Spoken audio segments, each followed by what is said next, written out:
Media మిత్రులు ఇది అర్జెంటుగా బ్రాడ్కాస్ట్ చేయండి.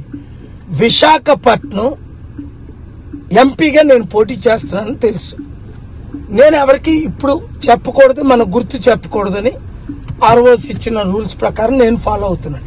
ఎస్కోట బూత్ 34, 33లో వైసీపీకే ఓట్లేయండి, ఫ్యాన్కే ఓట్లేయండి అని మాఫియా టైపు యాక్టివిటీ చేస్తున్నారు.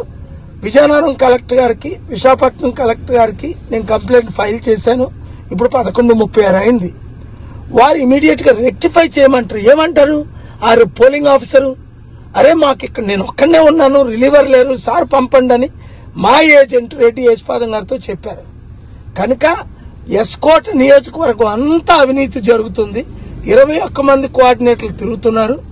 మీరేం చేయాలి అంటే ఇమీడియట్ గా ఇది ఎక్స్పోజ్ చేస్తే కనీసం ఎస్కోట వరకు మరలా ఎలక్షన్ పెట్టాలి. ఇప్పుడు బాగుంది. గతమై నేను ఇప్పుడు ఒక 20-30 బూతులు తిరిగాను.